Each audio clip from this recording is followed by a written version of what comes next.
welcome back to GC365. My name is Kara, and I'm the children's pastor at Woodinville. Come on. And today, Let's go. my special guest is... My name is Mike. We've never been on camera together. We're on camera every week. Every single week at Woodinville. Yep. I'm the youth pastor over at Woodinville, and I'm just excited to be here on Kara's GC. On mine. 65. I'm leading it. Let's go. That's so fun. Okay, so number one, before we start. Day 299. I was just going to say we're at day 299. Way to go. Hundo. Tomorrow is 300. That's a lot, you guys. Round of applause. That's a lot. 299. You know is what I mean? also a lot. It's a good price for things. $2.99. Yeah, I guess that's true. Yeah. Okay. Anyway. Except for Dairy Queen, they have expensive ice cream. All of it. Their small blizzards are like $8. So I went to Dairy Queen to get like just a dipped cone the other day. Yeah. I was like, okay, it's gonna be like $1.99. It was like Wrong. $5.99. Yes. I'm like, what? Yes, I know. My sister works at Dairy Queen. I know. So I get the family. I get the family hookup. Oh, and you didn't get the hookup, did you? Well, she didn't know it was you. You have to ask for it. And then I was like, next time you ask for it, because it's half off. come on. Holler. Half? Yeah, 50%. 50%. Yeah. I know. It's going to be great. I got you. Okay. The Bible. Back to the Bible reading for the day. Amen. So this one wasn't my favorite because it just is the whole. You're talking about Jeremiah. Yeah. It's just super doom and gloom. Yeah. It makes sense. Like, as Christians, we have to go through the doom and gloom, even though we know what's waiting for us on the other side, right? What's going to happen. Yep. But we have to go through the doom and gloom, and we have to read about the doom and gloom so that we can appreciate the really positive, good things. Like the good news. The good news. Wow. LOL. Kind of like the series that we did last month. Yep. I love that. So, that's all I got really from Jeremiah was doom and gloom. Yeah, there's doom and gloom through the prophets, ups and downs. Prophets get raised up, call them back to holiness. Yep. Basically tells them if you don't, this is going to happen. Yep. So that's a lot of the prophet. Yeah, and it's just in its life in general. Yep. Anyway, so I know Titus 1 was, we both had the same verse stick out to us. Do you want to read the whole thing? Because I only wrote a blip. Okay, go ahead. Titus 1:15-16, it says, everything is pure to those whose hearts are pure, but nothing is pure to those who are corrupt and unbelieving, because their minds and consciences are corrupted.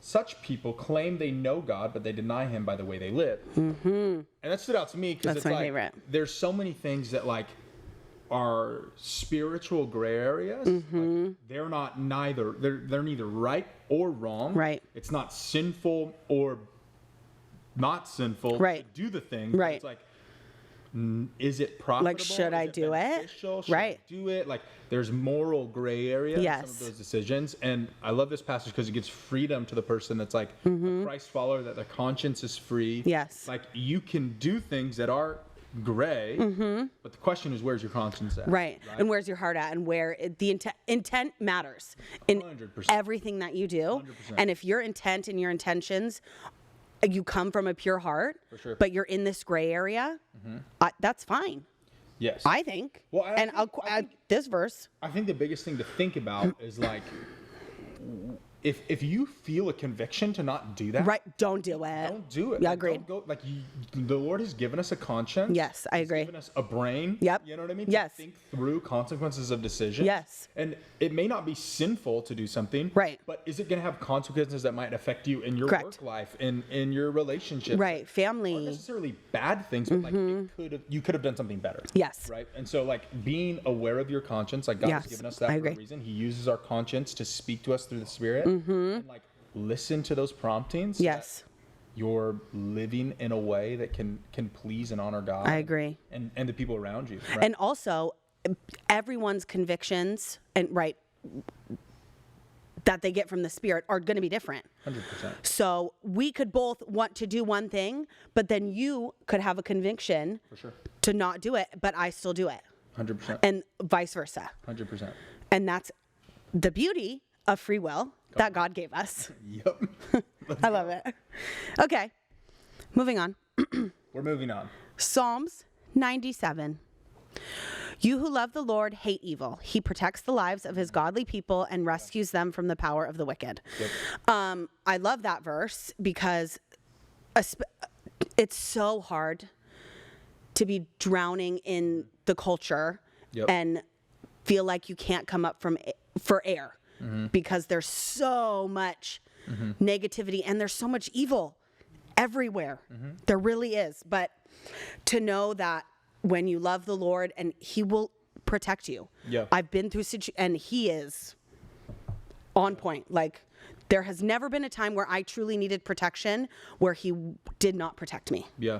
And I think the thing about that, like, if you love the Lord, you're going to hate evil. But I think it's healthy to, like, understand it doesn't mean that you have to, like, dwell on all of the bad things going on. Correct. All the time. Like, You shouldn't. you can see all the evil that's going on, hate it. Yep. And then, like, also go about your day Correct. living in the joy of the Lord. Correct. And so it's like, how do we as Christ followers take the things we see going on, but, like, not dwelling on it 24/7 because Right. then we're in a place Well, where and then it affects us and how we operate and no, it's unhealthy. it's unhealthy. Why do you think I have a flip phone? I'm Because of that, because you're the over things. all of it. Over all the things. Yep. I still see my stuff. I still get know. On the gram. I know you are. I'm still on the gram. You got the cool videos. College. I'm just kidding. I love it. Okay, but yes, don't dwell on evil Yes. things because they're everywhere and it will just bring you down. And you are supposed to represent Christ. Proverbs 26. You love that? Just read the first part. Lazy people consider themselves smarter than 7 wise counselors. It's so interesting. Isn't that funny? Like, I've noticed this in my life. Like, the people that I feel like have the most vocal opinions. Yeah. Are the people that are just like kind of chilling back. Like super lazy. Not doing anything. And I'm like, bro, you're not even in the game. You don't think I do anything? I'm pretty vocal. I No, feel I'm like not with talking my about you, but, like, opinions. okay, so like, okay. I am. I'm pretty. Basically, I'm talking about Kara right now. Yeah. No. As we're doing this. I'm talking about, like, even in my baseball career. Oh, like, okay. there were Yeah. guys that, like, I know what you mean. Like, I was pretty good. I wasn't the best player on every team I played for, but Right. I was pretty good. But there'd be people that would come up to me with, like, suggestions. Well, you and got I'm like- paid I'm like, to do this. I'm like, bro, you haven't been in the game, like, in the last 2 years. Yeah, calm down. I'm like, I love you. Right. Great teammate, great friend. Right. Like, Watch it. Yeah. you know what I mean? Mm-hmm. I don't know. It's true. It's probably not the same thing. But No. this is what I think so. Because, like, in a work situation, right, you could have someone who is, like, the same position or equal or whatever, or higher than you, who maybe doesn't do what you think they should be doing or doesn't work as hard, but they think they're, like, the hardest worker. And it's hard to see that because you're like, you're a little lazy. You're not, like, that great. You know what I mean?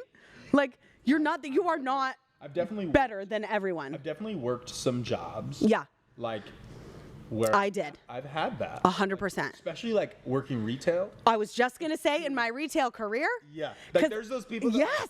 dude, you didn't need to go to the bathroom for 45 minutes. No, you also don't need to go outside every 30 minutes. Like, calm down. Yes. You do work. My boss, because I did the merchandising, so I made everything look pretty in the windows and, like, set up the new clothes, all the things. So my boss would take no joke, every 45 minutes would be gone for 15 minutes for 8 hours a day. And I'm like, what do you do? Yeah. Like, you make more money than me. What are you doing? Yeah. Nothing. For sure. So that's frustrating. That's the last verse. Yeah, Come on. I know. We did it. We're awesome. So You're awesome. You're awesome for being here through day 299. Come back tomorrow for day 300. Come on. Bye. Later.